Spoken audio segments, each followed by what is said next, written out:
I'd like to show you why knowing your why is the start of your journey. Without a strong why, it can be so difficult to reach your maximum potential. My name is Dr. Jason Balara, and every week I meet with real estate investors and mindset specialists that are taking action in order to build a life according to their own terms. We will break down what drives successful people and allows them to achieve at such a high level. If you are a professional wanting to break through, or simply someone that wants to hear an inspiring story, the Know Your Why podcast is made for you. Hi everyone, I'm Jason Balara, and this is the Know Your Why podcast. Today I'm here with Yonah Weiss, who I feel sure needs very little introduction. However, as many people know, Yonah's sort of the cost segregation king. That's maybe what he's best known for. He's a powerhouse on LinkedIn. You also have 6 children, which I think will be a cool thing to talk about. But Yonah, thank you so much for taking the time to come on the podcast today. My pleasure, Jason. It's great speaking with you. Yeah, I'm really looking forward to it. Well, why don't we dive into it? I'd love it if you could kind of just give us your background, sort of what got you, where life started and where it's taken you to this point to such success. You know, it's amazing when you kind of look back and you think about where you've been, where you've come, and how you've gotten there. And so it's not often that I get a chance to kind of reflect, but whenever I do, I just see God's hand in kind of guiding me where in every which direction. So it's really an incredible story, which I haven't really shared much of. So I'm happy to kind of get into this. And Yeah, I would love that. Yeah, we'll pick out little points here and there. Certainly can't discuss all of it, but I grew up in California, Southern California. Actually, you're in LA, in the Valley. So that took me to San Diego State for college. And at that point, had been wanting to explore my heritage, my background, spirituality, and I decided, you know what, I really want to go to Israel, which is where, for me, as a Jewish person, there's a very deep connection to land. I have family there. I had, lots of history, and so I did. I just picked up. I actually did like a junior year abroad study, so I wouldn't lose any credits and make my parents happy also, because they didn't like the fact that I was, just take off and like, okay, if you go, you're never coming back, and you won't finish college. I was like, that's not true, but it was totally true. So I ended up actually going there, taking junior year abroad, which was an incredible thing for me because I literally fell in love with the place, the country, and everything about it as soon as I got there, literally. And basically decided after a couple months of being there that I never wanted to leave. And I ended up finishing, doing that junior year abroad, studying very intensely in what's called the yeshiva, which is like a Jewish higher education place where it's just very intense kind of group learning sessions and a lot of studying all hours. Long story short, I went back to San Diego for a year to finish up my final year, got the degree, made sure it was mailed to my parents' house because I took off on the next plane back to Israel, and really never looked back. I ended up, starting a family shortly after that, and studied and was a teacher for many years, and ended up moving there permanently, basically. And so I'm right now in Jerusalem.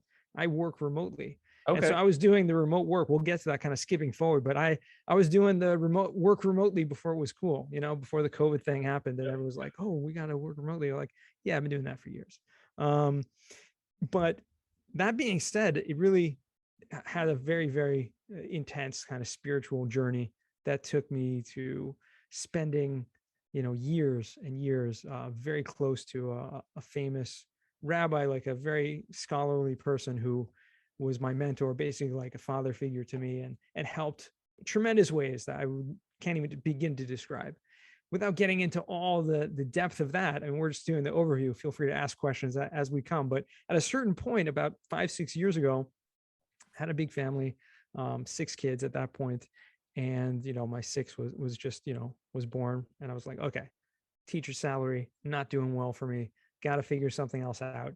And I found real estate, and it was I actually started out doing commercial mortgages with a friend of mine who was also there, based, kind of working remotely for a company. He had worked for Eastern Union, which is one of the largest, national mortgage companies, and he was working remotely from Israel. A good friend of mine, and then he left them and started a, not started, but basically started working with his uncle, who ran a boutique mortgage company. And I started working alongside of him and just learned, basically apprenticing everything, taught me everything there was to know about commercial real estate, about cold calling, talking to banks, understanding how to underwrite, understanding, how to look at deals. And we ended up becoming very close. Ended up doing a few fix and flips together, also remotely, in the States. He ended up moving back to New York, and we were still working together at that time. And I found, everything I wanted to know about real estate, and continued that journey even in Israel. Looked at doing some development there, became a licensed broker, and was doing some residential brokering there, just kind of learning everything. I learned very quickly real estate was, in Israel, is very difficult to break into. Okay. So I just focused back in the States, and I did a lot of networking, and wound up finding this company, Madison SPECS, Madison Commercial Real Estate, which I currently work for. This is about going back close to 5 years ago. And I just felt like a very natural connection with them. And they're like, yeah, of course, working remotely, whatever you do, it's great. And I quickly learned all about cost segregation. Like, the rest is history. I mean, we'll talk a little bit about how that happened, how to become the cost segregation king, and the, marketing expert that I basically became. But it didn't happen overnight. It was with a lot of hard work, a lot of persistence. But it just goes to show you that whatever background you come from, whatever experience you have, literally, I mean, Gary Vaynerchuk talks about this all the time. Like, you can be any age and you can start something, and you don't have to worry about, like, things don't happen overnight. You can start something new, like I did, and become an industry expert, become, well-known and very successful in just a few years. And it just really comes to persistence, to the point where now, because of all the relationships that I've built and the experience that I've had, especially in the real estate world, like, I'm doing my own investing as well, and working on bigger deals and partnerships in larger multifamily properties. So that's, in a nutshell, from beginning to end. We just covered the Yonah Weiss story. Yeah, your entire life story right there. No, in that's 5 minutes. fascinating. I mean, there's a lot there to break down, and I guess I didn't, a lot that I hadn't known previously. So that's really cool. So you've been essentially working remotely for many, many years now, and I assume I know you do a lot of travel. I mean, I connected with you on social media and things like that, so I know you do a lot of traveling, and you have, as you mentioned, now you have all these connections in the space and everything, so that just opens up more and more opportunity for you. When one thing that you said that sort of piqued my curiosity is that it's hard to break into real estate in Israel, and I think it's hard to break into real estate in Anywhere. the States as well, right? So I guess I'm curious what's harder about that, given how is it easier to to invest remotely or to be a part of that remotely than it is to do it in your backyard? Sure. I mean, it's a great question. And really, anywhere, people in real estate is a universal thing. You can buy real estate anywhere. Markets are going to be different. So similarly, like, if you're living in Los Angeles, which you are, right? Right. You may be thinking, okay, well, it's not really great to invest in Los Angeles. Maybe the returns aren't so good. So that's part of it. Very difficult to make good returns. And there are a lot of factors contributing to that. So without getting into everything, the banking system is totally different. The commercial mortgages is totally different, which means you can't really get a commercial mortgage with the kind of leverage that you can in the States. And non-recourse, things like that. It doesn't exist. The tax situation is totally different, and there does not exist the same type of market for certain products within real estate as there does in the United States. For example, multifamily property does not exist in Israel.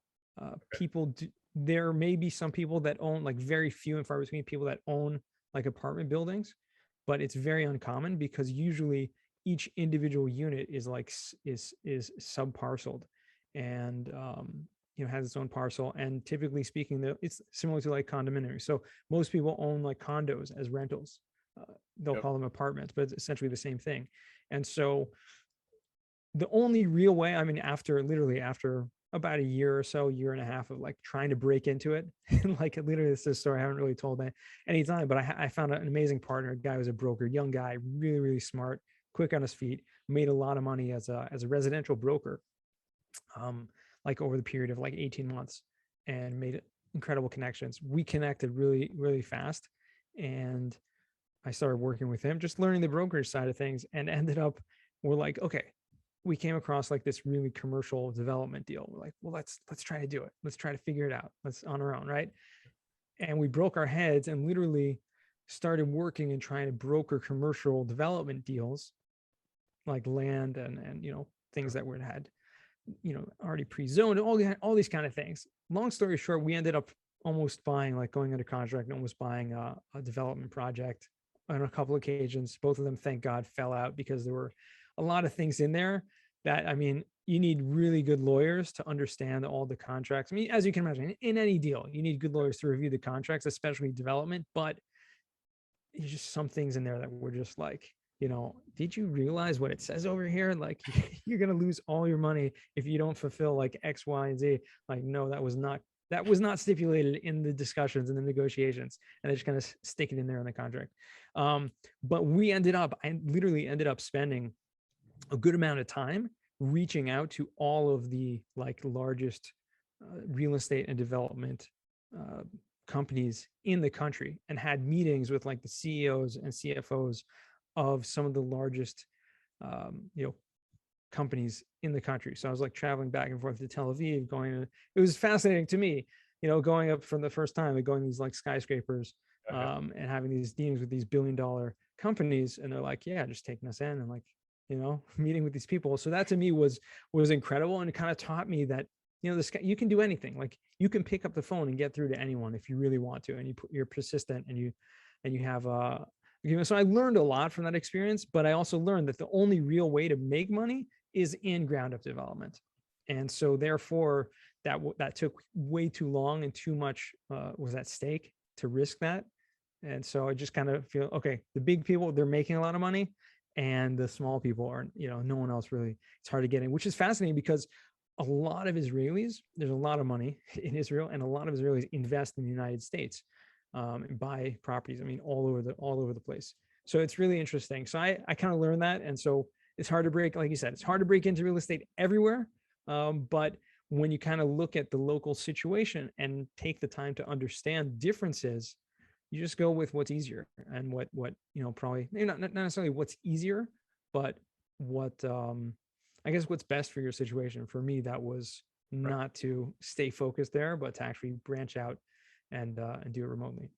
Yeah, I mean, in that, I would say that probably applies to when you're choosing a market within the States, right? You're just Exactly looking at whatever your specific investment strategy is. So if you're trying to do ground up development, great. If you're trying to do, if you're in LA and you want to do more of an appreciation play and you have time to wait for values to go up, that's fine. You're probably not going to cash flow. So it's really just figuring out what's important to you. And as you said, you took the time to figure it out, right? You did all of your own research, due diligence, made connections and things. And so it's kind of the same thing in any space, I would imagine. And then you just find out what works for you. Well, let's unless I get this out of the way, let's talk about cost segregation real quick, because that is, sort of what I think people know you for in a lot of places, but I think it's also a good thing for the listeners to kind of understand a little bit better. You don't have, I'm sure that you couldn't possibly cover everything there is to know about it, but maybe on a broad scale, can you explain it and sort of explain what cost segregation is and why you would do that? Sure. It's a really weird name for a really cool tax deduction. Essentially, it's depreciation to the max, like depreciation on steroids. So essentially what depreciation is a tax deduction that you get when you buy a property. You get any commercial or even residential, but any investment or business property, anything besides your personal residence, you now get to take a tax write-off over a number of years of the entire value of your property. Okay. So if you buy a property for $1 million, the IRS says, okay, now you can deduct that from your tax returns over a long period of time. For residential or multifamily, it's over a 27.5-year period. Over commercial properties, over a 39-year period. And essentially what cost segregation does, it's a engineering study of the property, an engineering kind of breaking down of the property and saying, well, only the structure is the thing that should be depreciating over that long period of 27 to 39-year period. But there's a lot of things, a lot of stuff inside the property that actually depreciates faster. So I just want to clear up what I mean by depreciate. It doesn't mean like this, like the word sounds like that something's going down in value. It's just a tax deduction based on that concept. So there are a lot of things that the IRS has defined as personal property that depreciates on a 5-year period, like appliances or furniture, fixtures, even stuff like carpeting or wall coverings or shelving, cabinets, you name it, basically anything that's non-structural. And so from a cost segregation engineering perspective, we come and break down the property into all these different components and depreciate each component separately, which allows the taxpayer or the owner to take these larger deductions at a faster in the earlier years of ownership. So essentially it's a cash flow strategy to allow you to take advantage of like that pool of potential depreciation. Instead of just taking a little tiny bit every single year for 39 years, you can actually front load a certain percentage, maybe 20-30% of that into the first year or the first few years, which allows you to take these huge tax write-offs, tax deductions early on, which again, in turn, just increases your cash flow. Right. Okay. And so now there's something that always comes up, and that is the depreciation recapture, right? So we get all those tax write-offs at the beginning, but I think there's some, people need to know also about depreciation recapture and kind of how that is going to affect them later on at the disposition of the property. I don't know if this is a question for you or a CPA, but maybe you can kind of talk about that component of it. Yeah, it's it's an interesting thing. So anytime you have tax deductions, you have to look at the full picture, right? The IRS is not your friend, right? They have incentives, and depreciation and all tax deductions are incentives that they're creating in order to encourage people to do certain things. Okay. The whole tax code was written to help increase production in the economy. And so all the tax deductions that are out there are for certain industries, and there are a lot of deductions for all types of different industries, and even every business has all these different types of deductions they can take, because the IRS, the job is to just encourage, or at least in theory, right, is to encourage production, is to encourage business transactions. So when you are buying, okay, you're helping the economy, right, and you are contributing to that. So they're giving these tax deductions. When you sell a property, you've taken that benefit and you have also gained from it. And so therefore there's what you call capital gains tax, for example, where if you made a profit on the sale, you now have to pay, or you're subject to, I should make that very clear, you're subject to a tax on the sale. And I say subject to because within the tax code itself, there are other strategies that you can use that are built in, if you do it right, that you can literally defer those taxes or offset or get rid of those taxes in different ways as well. However, you're subject to that. Similarly, depreciation recapture tax is a tax of the unrealized gain. Essentially, you've taken those tax deductions. Let's say, you took $100,000 of tax deductions, lowered your income tax liability over the hold of ownership. But now you need to, when you sell it, give back a portion of that by being taxed on the amount of depreciation that you took. And as I mentioned before, just like the capital gains, you're subject to the tax, you're subject to that recapture tax, but you can defer it with 1031 exchange. You can reduce it with other strategies like having passive losses from the purchase of another property. So again, all these rules are built in there, and we just have to be smart enough or take the initiative to understand how I can use them and how I can best strategize to make the most of them. Yeah, exactly.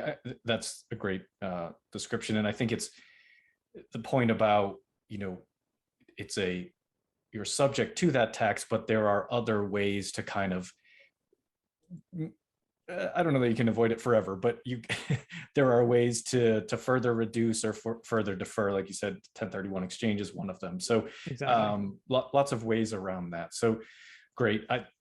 You talk about this all the time, so we'll probably just leave it at that. I think that's a good overview of cost segregation. And so the other thing that I think is you're very well known for is your LinkedIn presence. And so can you talk about sort of how you started that? I think a lot of people, you, myself included, just sort of like, okay, you're supposed to have an online presence. You need to create a brand. You need to become a thought leader in the space, all of this stuff.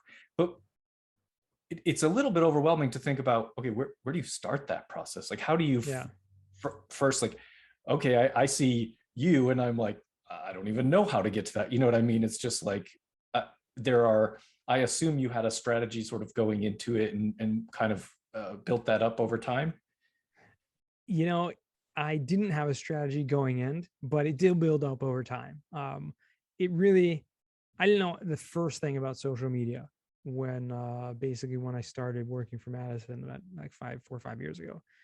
And I kind of came across LinkedIn. I had a LinkedIn account like for many, many years, maybe 10 years or something like that. Like most people do, you put your resume there, you put, what jobs you worked at, whatever, and open it once every 6 months, if that. And then it kind of, I logged in at one point. It was actually really interesting. I've spoken about this on other podcasts as well, but it's a fascinating thing to me. I was looking at the time, and I stumbled upon LinkedIn by accident. I was looking for um, contact information. I was looking to kind of verify and find people who own properties and things like that. So what do? You put it into Google, right? You find the person's name, like, okay, how can I find this person? Put it into Google, their name or their company's name. And lo and behold, always, every single time I did that, at the top of the page, if not the first, within the first few results from that search was LinkedIn profile. And so I would click on that and I was like, okay, this is the same person, same company, same location. I could verify that. That was what I was doing at the time.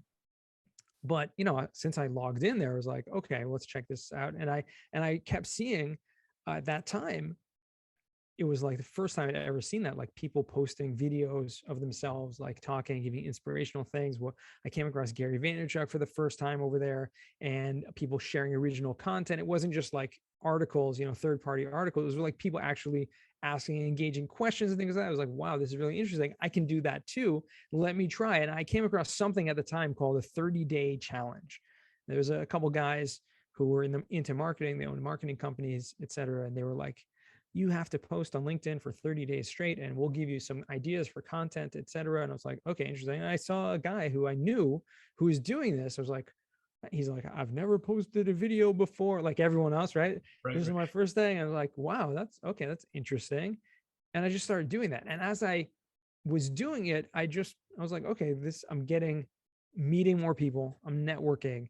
I'm getting connected with all kinds of people and I'm getting presence, which recognition, like you said, where social media, and I quickly learned how powerful social media could be when I started literally getting results. And then I was invited to be on a podcast, which to me was like, what's a podcast? Right now we're here sitting here 4 years later. I've been on, over 200 podcasts as a guest, and now I have my own podcast, which, we're coming up to 200 episodes of that. So it's like, it's crazy where you can see the shift over time, but I'm a very good learner, I think. And so I saw potential and I kind of honed in on how to be good at it and followed other people who are kind of like Gary Vaynerchuk and other people who are in the marketing. And I'm like, listen, marketing people, this is their business. This is putting bread on their table. So let me watch them and see what they're doing. And because it's working, because if it wasn't, they wouldn't be doing it. Right. Yep. And so I just followed their lead and was doing the similar things in my own kind of style, in my own content, et cetera. And it just kept taking off, kept gaining steam and momentum. And since then, it's really built such a media presence. It's called the Cost Segregation King. Like literally, I walk into a conference like I did a few days ago in Orlando, and I'm like a celebrity. People taking pictures of me. Like I literally didn't take one picture with my camera, and there's probably like 50 pictures of me floating around social media right now. And I think that's a testament of just the consistency. And it has to do with my personality also, just going out of my way to help other people and encourage other people to do the same. Right. Yeah, I think, your point of, what other people are doing it, marketing people are doing it, look at what they're doing and do that. And I think you hear that a lot out there. It's like, okay, find someone that's doing what you want to do and just copy them basically. Don't steal their content, but do the process that they're doing. Exactly. Gary Vaynerchuk talks about, I'm a big fan of him too. Like he talks about it all the time. He also talks about the amount of time it will take before it feels like it's working, right? So he's like, nobody knew who I was 10 years ago. And so it's kind of like, how did you feel during that process? Time frames, when did you feel like it was working? And I imagine it's almost like an exponential growth, right? At first you're like, oh, I'm getting some followers, this is cool. And then all of a sudden it's gonna, that's gonna take off, in an upward trajectory. How did that sort of feel to you? How did you experience that? You're absolutely right. It's a long game. And Gary Vee talks about that all the time. It's a long game. You have to go into it knowing you're not going to see results right away. And I knew that going in. As soon as I started, I was like, okay, this has a lot of potential, but I'm not going to get there overnight. And I had no intention of getting it overnight. I just wanted to do whatever I could on a daily basis to help other people. And so whether it was through making connections, helping connect other people, whether it was through sharing, content, helpful people, whatever it was, I was just going to be consistent and do it every single day. And I think that's the biggest thing that I saw the results was the consistency and knowing that it's going to take a long time. And yes, it did start to snowball at a certain point. It probably wasn't like, I don't know, maybe like 4 or 5, 6 months until like I saw any real tangible results. Yeah. But at that point, it then really did start to snowball to a certain effect and has taken new forms and snowballed in different ways exponentially, like you said, in ways that I couldn't even imagine, to the point where, now, thank God, our company has grown tremendously. I'm, bringing on assistants, building systems to help it even grow even further. And, and like I said at the very beginning, because of that presence, I've created relationships with a lot of people, and I'm starting to invest myself and have that opportunity, which is opening up an entirely new frontier, which who knows where that's going to go. Yeah. And I think that, with social media, at this, where it is at this point, and the people, you see the people that have a large social media presence, I think it's very easy for them to attract investors and things like that, because everybody already knows who you are, right? So it's all about that know, like, and trust. And so essentially they probably already have that with you. And it's like, I imagine for people like Brandon Turner, it's not hard for him to raise money for his fund because everybody knows who Brandon Turner is. He's been doing this for a long time. Like you don't have to be worried about him because he's already out there. His reputation is there. It's kind of that process. So it just goes to show you sort of that power and how I think it's easy to get, and again, I do this, but it's easy to get in your head at the beginning in your own, sort of your own limiting beliefs and stuff. It's like, well, nobody wants to listen to me. They don't, you know what I mean? But ultimately, if you approach it, like you said, as you're just trying to help people, you're trying to provide value, put something out there that will benefit whoever, then over time, that kindness can only, sort of come back to you. Yeah, 100%. And that's really what it's all about. That's kind of my philosophy. It's just keep giving, do whatever you can to give and give and give and give, and don't think about how you're going to get anything back, because you know that if you do that on a consistent basis, you'll get 10 times back. But again, don't do it for that, for those intentions. Just try to be as altruistic as possible, and you'll get back tenfold. Yeah. It's not a transaction of kindness, right? It's like you're giving, and at some point the universe will give back, and that's just how it works, I think. So Exactly. Yeah, that's very cool. Well, let's switch gears a little bit. I'll go to sort of the questions that I like to ask every guest, and the first one is has to do with the title of the podcast being Know Your Why. So for you, Yonah, what is your why? What drives you at this point? I think for a long time, what's driven me is just to be the best person that I can be. And to me, what that means, and I define that as we've spoken about a little bit here, is what can I do to help other people? Because I think when you define your life's mission focused on yourself, that as noble as that can be, a lot of people's whys are focused on their family and everything. That's definitely true for me. I have a big family, 6 kids, as we mentioned, love them all to pieces, do whatever I can for them. But again, it's all about what I can do for other people. And so when you focus on the bigger picture, there's a whole world out there. You be the best that you can be. You were put on this world for a purpose. And I think living that purpose and not your specific purpose, like what's the greater purpose in the world and how can I contribute to that? Yeah, that's very cool. A side question to that, just because as a parent, I only have 2 kids, but how do you balance that? It's having that large of a family. I imagine any family is there's a lot of balance that goes on, but it's something that I find is difficult sometimes, right? You're sort of in your mind, you're doing this for your family, you're also doing it for the greater good, as you said, but at some point they want you around, they want, so there's that. I find that to be a difficult balance, and I'm always curious how other parents kind of manage that. Yeah, it is a challenge every parent has. And it kind of goes back to the question, well, you might think that you have, if you have one kid and you have your second child, you're like, well, how can I possibly, I love this one child with all of the love in the world that I have. How can I possibly love another child also? And then they're born, you're like, I love this second child as much as I love the first one. And so you have, because we're given these abilities within us of, unbounded love. And I think in parenting, when you're focused on what does each individual child need. And I learned this kind of intrinsically, but then I came across this book. Actually, Rod Khleif mentioned it on my podcast many, many moons ago about the 5 languages of love, and realized, oh, that makes a lot of, I've been doing that, but that makes a lot of sense that each person, and especially children, react differently or have different things that they relate to. And so when you can find how I can, give to them and give my full attention to them when I'm with them, but then find these little ways, like one child, they really love presents. Another child, another person really loves attention. Another child really loves like the physical touch, like, big hugs. And for them, for each one, that one action can mean the same exact thing and can mean the most love that they can possibly feel.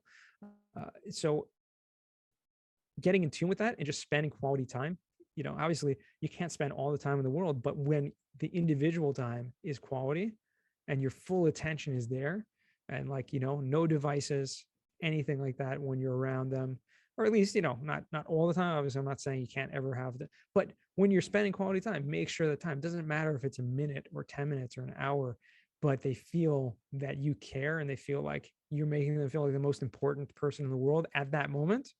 That's what it's all about. Yeah, I love that. I think that's fantastic. Sort of perspective on that. So it's what I try to do. I'm sure I don't succeed every single time, but it's what I try to do, is be when I'm there, be 100% present. So great. All right, this one's going to be a hard one. Tell us something about yourself that maybe isn't common knowledge, which, having been on so many podcasts and having your own podcast, that might be a hard thing to come up with. But if you can think of something, that would be great. Something about myself that is not common knowledge.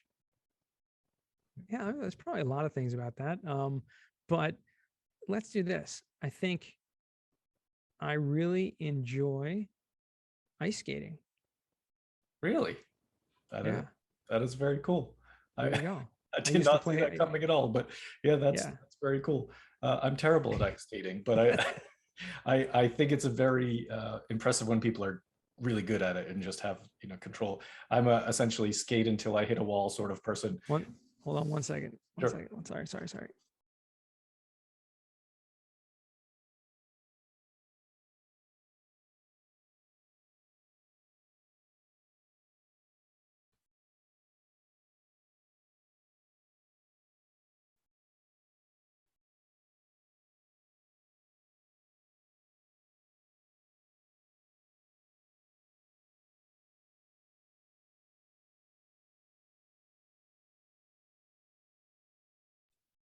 That was a close one. Sorry, I'm sure you're editing this after, but Yeah, well, we can edit that part out. That's fine. that was a close call. Literally, my office, like someone just shut off lights and was about to lock the building. Oh, really? It's like, I'm still here. Seemed like something weird happened with the lights, but yeah, you don't want to get there. That's very funny. Okay, great. So Let's go back to the question. You can start. You're an excellent ice skater. That's pretty cool. Next question would be, and I think this will be pretty easy, but in terms of reaching out to you, I would assume the best place is LinkedIn. That seems to be where you're very, very present. So we sort of already covered that. Final question, Yonah, what advice would you give to someone who's maybe early in their journey, trying to get started? What would you tell them is kind of the best way to help achieve that level of success that you have? There's so much that we already mentioned in this podcast about just helping other people. But one thing I didn't really mention is find a mentor. Find someone, not just a mentor, but literally someone that you can apprentice. If you want to learn how to play the violin, you want to learn how to do anything, you can watch YouTube videos and you can listen to podcasts, but sitting next to someone who has been doing it for a long time and has been successful at it, and you can literally cut out years of mistakes and experience just by leveraging their experience. Apprenticing is so underrated. Obviously, we talk, a lot of people talk about mentorship and all that kind of stuff, but what I'm talking about is like taking that mentorship to the next level of literally just spending time with that person hand in hand. Yeah. Maybe that means you're working for free for some time or something like that, because it's going to come back to you. I totally agree. Just working with someone on an apprentice type level, when that's the way you're going to being actually involved, that's the way you're going to really learn things. You can read all the books, listen to all the podcasts. I mean, there's a lot of great information out there, but in terms of probably speeding up your journey, that apprenticeship style would be, I think, irreplaceable. Yeah, it is. Totally. Awesome. Great. Well, I think that's it. Yonah, thank you so much for coming on. I really appreciate it. Provided so much great insight and value. It's been fantastic to talk to you. So thank you very much. My pleasure. Has been my pleasure as well. And I appreciate you reaching out, and we can make this happen. Yeah, awesome. All right. Thank you. Well, have a great day, everyone. We'll sign off. I'd like to show you why knowing your why is the start of your journey. Without a strong why, it can be so difficult to reach your maximum potential. My name is Dr. Jason Balara, and every week I meet with real estate investors and mindset specialists that are taking action in order to build a life according to their own terms. We will break down what drives successful people and allows them to achieve at such a high level. If you are a professional wanting to break through, or simply someone that wants to hear an inspiring story, the Know Your Why podcast is made for you.